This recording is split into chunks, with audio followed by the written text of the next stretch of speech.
think we live. Sorry, it's two platforms. There's Insta, and Insta. Okay. What's up, guys? Okay, so if you missed my story and wondering why I'm going live, I just did some bread. So it's risen beautifully, as you can see. And there's a specific loaf that I know a few people have been asking about that I've made in the bush or on safari. So I wanted to share that with you. So that's what we're going to make. Let's just wait a few more minutes to see if anybody else joins, because it is a bit of a random time to do a live. But yeah, we're going to utilize some of my leftover basil pesto. Oh, and cheese. Give me a second. I'm just going to grab some cheese.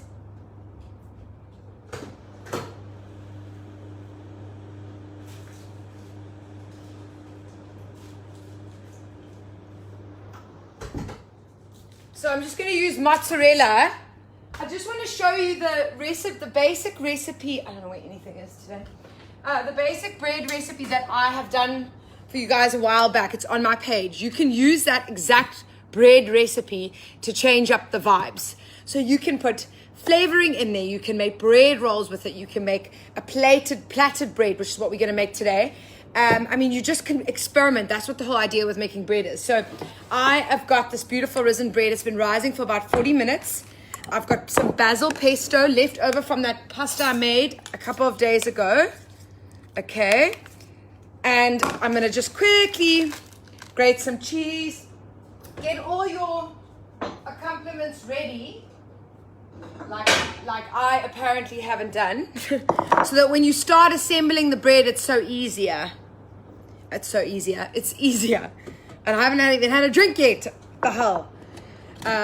Messing up my words. So I'm just going to grate some. But you can use cheddar. You can use anything that you want, really. Sorry, the angle's a bit funny today, but I want you to be able to see the board. Cheddar. You could use Parmesan. I don't have any Parmesan, so we're just going to use this mozzarella. And you don't want to use too much cheese, because what happens with bread when you put too much cheese, it will collapse in the oven. So that's what you got to be careful of.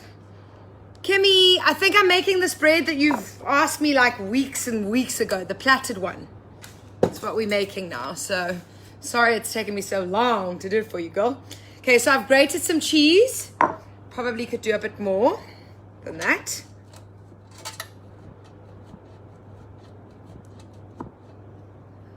Who else is here? Val. Oh, thank you. I try to keep up the vibes. Not every day is always like it, but positivity, guys. That's all we got right now. So we need to hang on to that by a dear thread. Okay. So if you don't know the bread recipe, please refer back to my page to find it. I've risen it for 40 minutes. A couple of people have been asking why it didn't rise the second time.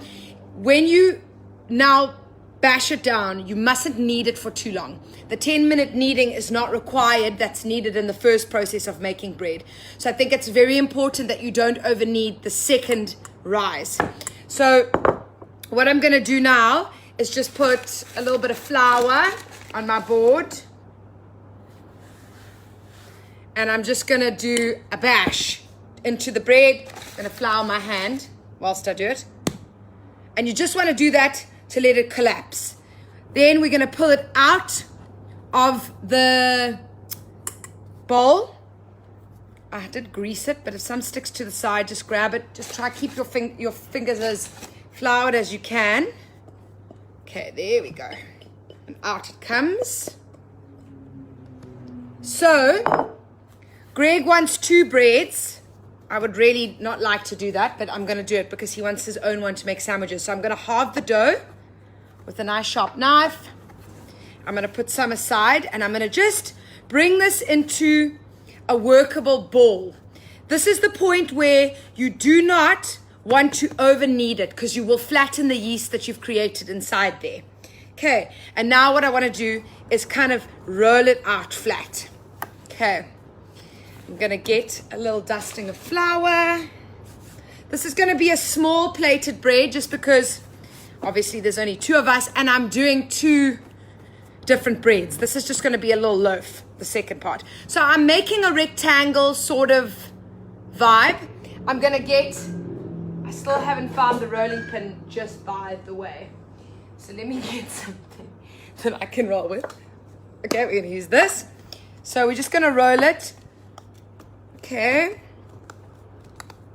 What's happening here is we're doing a filling. I'm going to put this dough into the bowl there. We're doing a filling of the pesto and cheese. If you've ever seen my platted bread, I keep saying platted bread that I do in the bush, this is the method you need to use because you're going to fold it over. So imagine like you're making cinnamon rolls. Similar to that, except we're obviously not going to cut it. We're just going to roll it and then we're going to make plats. So do it quite big, because you're only going to be using half. I've got my leftover pesto, okay, which I'm going to put in the middle. You don't want too much, like I said. If you fill bread too hectically with stuff, it will collapse and be too soggy and doughy. So you don't want that. You do want a nice layer, but you want it to be thin. So you're just going to go all the way.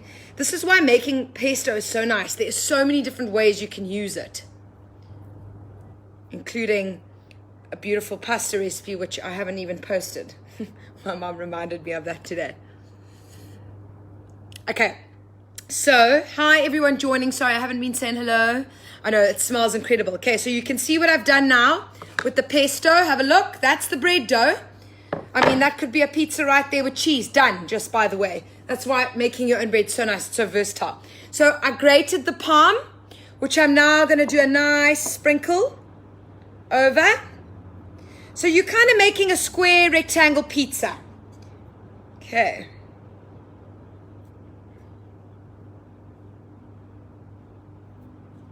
Okay, now what we're going to do is we're going to roll the bread from the outside. Now the reason you want to do that is if you fold it in half, when we cut our threads, it's just going to be a little bit harder because some of the pesto is going to ooze out, but you want to try and prevent most of it. Okay, then I'm going to roll one more time and it's going to go on top like that. Don't worry about what it looks like right now. You just want this long piece. Right, now I'm going to take a knife and I'm going to leave one side attached. So I'm going to do a little join at the end there because that's going to stay like that. Okay, I'm going to flour underneath because I don't want any drama trying to get it off the board. This is going to be a little messy. Okay, and we want 3 strips. So I'm going to measure just an idea. And I'm going to cut all the way down. We're plaiting, remember, so we need 3 plats. And because we've done the layering, we're going to get this like beautiful sort of floral burst coming out once we plait. Separate the plats quite carefully. If you didn't quite cut through, just nick it, okay? Don't worry if some of the filling falls out. That's absolutely normal. Okay? And what we have now is like a 3, you can see perfectly, is a 3, it looks like a little bit of an octopus vibe. Okay, now we're going to plait. So you're going to go from the outside in, but you got long plaits to deal with. So do one strand at a time. Take the first one in, pull it out. Take this outside one in, pull this out. And then you want to try and keep it quite tight. Turning, if you can see that, turning the cut side of the pesto facing up, because that's what's going to give you that beautiful pattern. So we're going to come around again. And if you don't know how to plait, you're going to have to get hold of someone's hair and practice. But you're basically just working from the outside in. It's such an easy thing once you get the hang of it. Okay, and then just pull it up towards the top. Keep it quite tight. But if you feel like you've done it loose and you're panicking, don't worry, because what's going to happen is it's going to rise again. And everything's going to be fine. Okay. Just don't lose momentum of what you're doing like I just did there. Okay. So just go. Take your time. And just braid. Braid. Braid. Braid. Braid. You're always going to have a thicker side to this bread, obviously, because you haven't cut it. But we'll cut And then at the end, squeeze. I'll show you a better angle now. Get some flour. You don't want it sticking. Squeeze the end like that. Okay. Now, if I want, at this end part, I can cut through just to finish the plait. It's much easier to work with when you've got that kind of together, if you know what I mean. Okay. So there we go. And I'm just going to do that. And that is what you have. You can all see. So you need quite a long tin. If your tin's not so long, just give it a little squash, make it fit. But that needs to now rise. So I've got a nice baking tray here, which I'm going to spray. I'm going to put it on the baking tray and then I'll show you nicely close up whilst I just smoke myself out here. Okay, so now this is the tricky part. You want to get it onto the tray, but just grab it together like a little worm and just go across like that. Beautiful. This might stick ever so slightly to the bottom of your pan. Why? We got cheese in there. It's going to melt out slightly and you just never know what's going to happen. But it's not a train smash. Use your spatch. You'll get it out. Just make sure all your sides are. This is going to now rise. I'm going to just put it on top here. It's going to rise. I'm going to bring the camera so you guys can see quickly.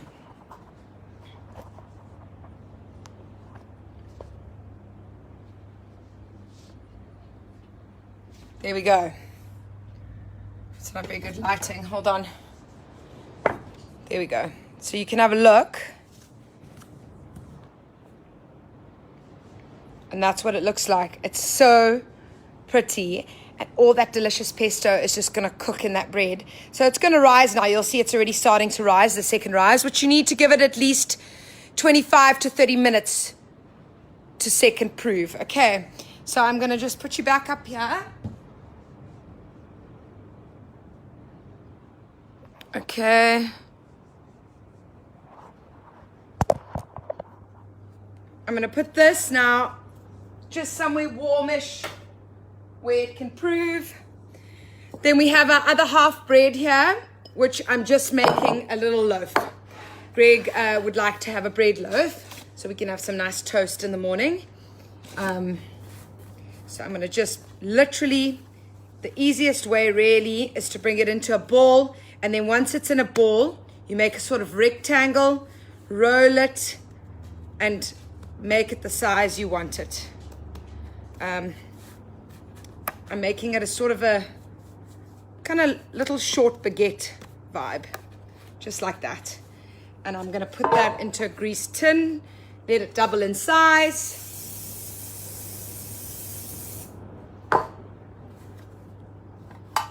And then we can have some fresh bread. So before this goes into the oven, I'm going to brush it with a little bit of an egg wash. Hello, Missy. Hi, Allison. What's up, guys? Sorry, you've all been popping on here. Matt. So you're going to brush it with a bit of egg white. Once it's risen, egg wash. And then you're going to bake it and eat it fresh and delicious. So yeah, that was just a little something different. Let me just move this out the way. Little something different to do with your bread. There's so many things that we can do together during this time. So I will, whenever I bake some bread, just try and give you guys different options of things that you can do. Let me get a cloth. Made such a mess. Things that you can do with that same bread dough recipe. But yeah, that is basically it, guys. Delicious. And that pesto one you can literally do with you can even do like a tomato, like a pizza tomato, and do that same thing. Just make sure the tomato sauce isn't too watery and it's a little bit thick. There's just so much that you can do. And honestly, it really turns out so beautifully. It really turns out so beautifully, and it's so delicious, like honestly. So go cray with your bread this weekend. Make some bread. I'm not going to do a live this evening. We're just going to have a chilled one, have a delicious bride, but I'll post lots of stories because we're cooking picanha again, which I've already done. But we're cooking picanha on the bride tonight, so you guys can, I will story all of that jazz as per usual, so you guys can see. But otherwise, I'll probably see you Sunday for a baking sesh. I'm thinking like something yummy since it's Mother's Day. I don't know, there's lots of people that aren't going to be with their mums for Mother's Day, so I thought we'd bake something, and then maybe you can virtually have a slice with your mama wherever she is in the world. So yeah, lots of love, y'all, and I will see you tomorrow. Bye.